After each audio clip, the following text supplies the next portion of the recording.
नमस्कार मित्रांनो, ॲडव्होकेट योगेश माखने।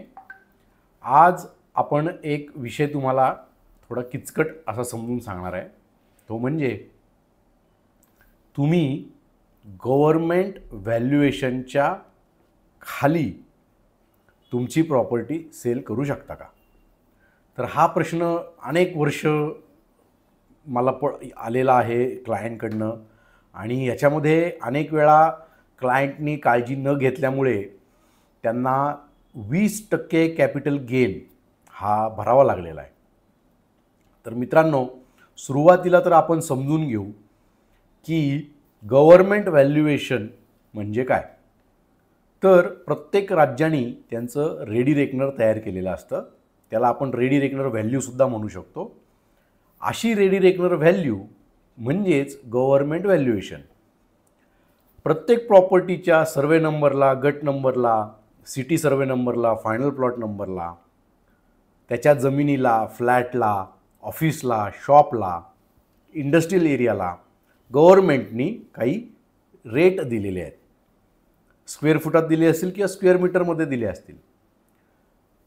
त्याला जर का तुम्ही गुणिले तुमचा जो काही युनिट एरिया आहे तो केला, मग त्याचे वेगवेगळे नियम आहेत। घसारा घेऊ शकता, 5व्या मजल्याच्या वर असेल तर वाढतं, कुठं कमी होतं, कुठं जास्त होतं।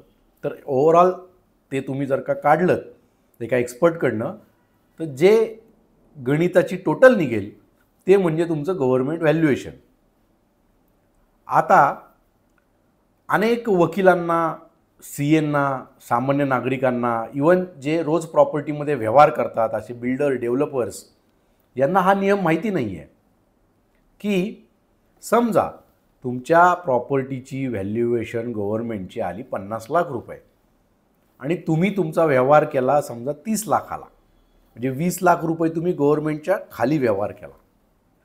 तर मित्रांनो, तुम्हाला तुमचा व्यवहार रजिस्टर झाल्यापासून पुढच्या 30 दिवसामध्ये 20% कॅपिटल गेन भरा म्हणून नोटीस येते। आता हा 20% कॅपिटल गेन कशावरती भरायचा असतो? तर गव्हर्नमेंटची 50 लाख रुपये व्हॅल्यू आणि 30 लाख रुपये तुमचं ठरलेला मोबदला, याच्यामध्ये जो डिफरन्स आहे 20 लाखाचा, त्या 20 लाखावरती तुम्हाला कॅपिटल गेन भरावा लागतो 20%, म्हणजे तो आला 4 लाख रुपये। पण पुढची खरी गंमत सांगतो यातली, म्हणजे नुसता परचेसरलाच तो भरावा लागतो असं नाही आहे, तर जो सेलर आहे त्या सेलरला सुद्धा नोटीस येते। इन्कम टॅक्सचा सेक्शन 50C मध्ये ही तरतूद आहे, जिथे इन्कम टॅक्स डिपार्टमेंट दोघांनाही नोटीस पाठवतं की तुम्ही अंडर व्हॅल्यू व्यवहार केला आहे म्हणून, आणि दोघांनाही 20%, म्हणजे सेलरला 20%, परचेसरला 20% असा कॅपिटल गेन भरावा लागतो। म्हणून मित्रांनो, व्यवहार करताना मोस्टली तर जे विक्रेता आहे, सेलर आहे, व्हेंडर आहे, त्यांनी ही काळजी 100% घ्यायला पाहिजे की गव्हर्नमेंट व्हॅल्युएशनच्या खाली तुम्हाला व्यवहार करता येत नाही। आता मित्रांनो, यातली एक पुढची तरतूद पण सांगून ठेवतो, तुम्हाला गव्हर्नमेंट व्हॅल्युएशनच्या खाली व्यवहार करता येतो। त्याचं लिमिट किती आहे? तर 9% दिलेलं आहे। जसं आत्ताच्या उदाहरणामध्ये मी तुम्हाला सांगितलं की 50 लाख रुपयाचं गव्हर्नमेंट व्हॅल्युएशन आहे तुमच्या प्रॉपर्टीचं, तर 50 लाखाच्या 9% म्हणजे किती झाले? तर 4,50,000 रुपये। म्हणजे याचा अर्थ असा झाला की तुम्ही तुमची प्रॉपर्टी 45,50,000च्या खाली विकू शकत नाही।